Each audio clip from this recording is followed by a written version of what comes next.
narito na naman tayo para sa isang napaka-sweet at nakakakilig na love story nila Kalingap Edu at Ate Viancy. Ulat mo ay aking makilala. Para sa pagpapatuloy ng ating love story ay ito na ang pinakahihintay ninyong amusement park date ng EDSI Love Team. Dahil noong nakaraan nating video ay parang binibitin tayo dahil napakatagal nga ng kanilang biyahe at nag-overnight pa sila sa isang lugar. Kaya yan din ay inyong mahanap sa ating nakaraang video. Ngayon naman, nandito na sila sa kanilang pupuntahan. After 10 hours na biyahe at pagtulog sa ibang lugar, ay finally, makakapunta na sila ngayon sa kanilang pagdidatean. Sobrang specialty nito dahil hindi expected na makarating si Ate Viancy at surprise lamang na makakasama pala siya.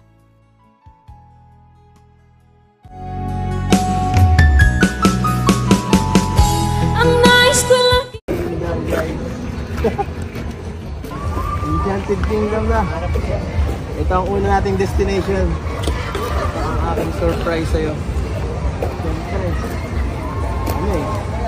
parang alam mo na, kung nasa anniversary tayo, parang dating ka na. Alam kong kung yung mga ganito. Hindi, magkakaroon lang ako. Ito mas mas parang kaiba naman. Kasi sabi mo, sayang yung sayang. Gusto mo dati makapag-Disneyland, di ba? So, ito na naisip ko. Dito lang sa Pilipinas, pero medyo kakawig din. Enchanted Kingdom nga lang. So, okay lang kaya.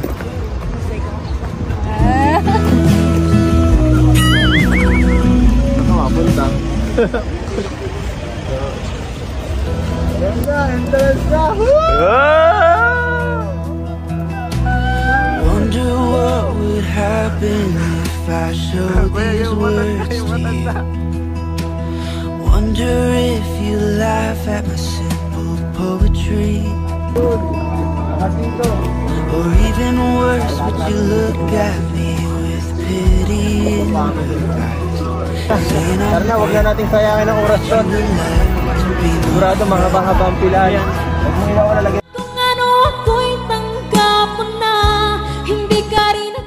Grabe, dahil sa labas pa lamang ay kitang-kita mo na ang sobrang gandang amusement park na ito. Sigurado na mag-e-enjoy ang buong Kalingap team sa kanilang experience sa araw na ito. Sigurado magiging worth it ang kanilang 10 hours na biyahe. Sigurado mahaba-haba ang pilahan. Huwag mo iwawa lalagyan mo sa saan. Mawala. Baka mawala yan. Lagyan mo sa diyan mo, mawala. Picture. Ha?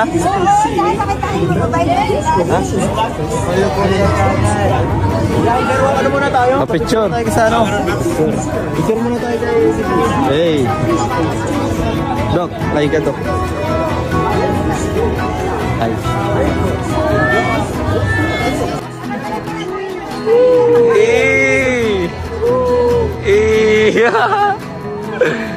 Sige tayo Enchanted Kingdom. Ano ba? Our street people inside and then the park starts. Under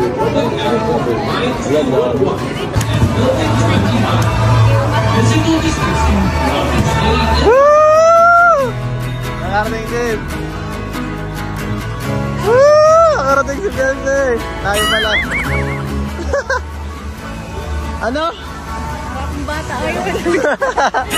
Para tayong bata ngayon, no? Wow! Grabe, oh. Okay lang maging bata. Paminsan-minsan. Wag lang palagi. Naman ang bawat panaginip ko. Ikaw lang. Siyempre dahil kahit hindi na sila bata, ay welcome na welcome pa rin sila sa amusement park. Kahit na anong oras ay pwede naman pumunta dito ang mga matatanda dahil ito ay para naman sa pag-enjoy ng mga tao. At ito ay walang pinipili na edad. Kaya nandito na nga tayo sa amusement park. Parang ito.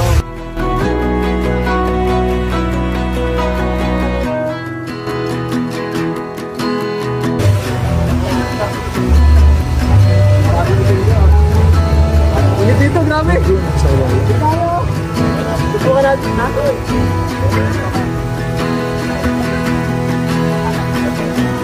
Tayo na. Tayo doon. Sarap ng init dito. Guys, pasensya na, di na tayo makakabili ng pagkain. Ang gusto ng kwarta ko eh. Nasaid eh. Ang grabe ito yung dito. Ang sarap. Ay, doon tayo. Go kart.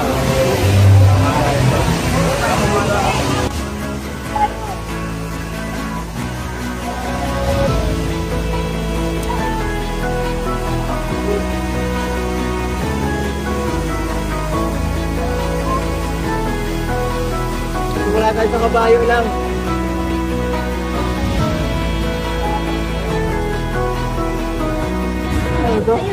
Warm up. Warm up.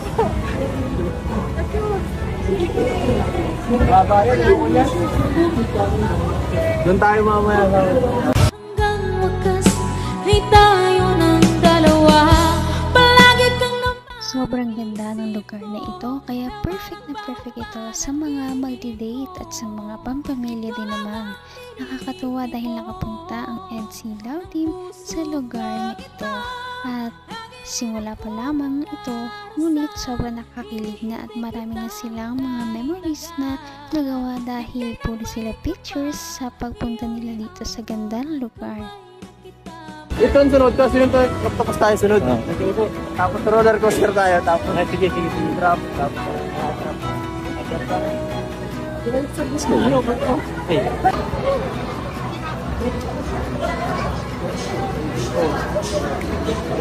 anong problema?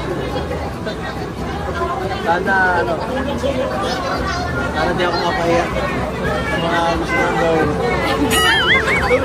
Childhood. Memory pala lang ito. Pangarap ko lang ito dati. Pangarap lang dati. Ngayon, matutupad na. Kasi dati, nung dito ako tumitira. Isang taon ako dito. Pero hindi pa man lang ako nakatry. Kahit isang beses. Pero ngayon, matutupad na. Kasama pa kayo, di ba? Lalo ka. Sobrang saya. Tara. Sumakay tayo sa kabayo. Nung bata ako, gusto ko dito sumakay eh. Okay ka lang? Ikaw mag-relax, sanay na ako dito sa Baguio. Yan.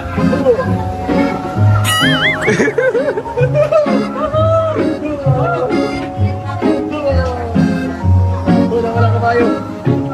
Hoy, dito. Okay.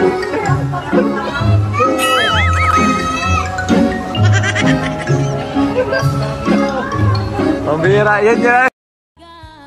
Dito na rin makikita ang ibang side ng EDC Love Team dahil dito ay makikita natin ang kanilang pagka-childish o pagkabata. Kaya nakakatuwa na makita ang ganitong mga side nila dahil ngayon lamang nila ito ipinapakita. Medyo makulit din pala talaga si Kalingap Edu at sinasabayan naman siya ni Ate Viancy. Napaka-sweet talaga nila at napakabait ng tambalang ito kaya maraming sumusuporta. Kaya naman sana ipatuloy natin silang suportahan at mahalin si Viancy, si Kalingap Edu at ang Kalingap Team. Yun lamang at maraming salamat sa panonood. Abangan natin kung magkakatuluyan ba talaga si Kalingap Edu at Viancy. Hanggang sa muli! Bye! Ngayon'y abot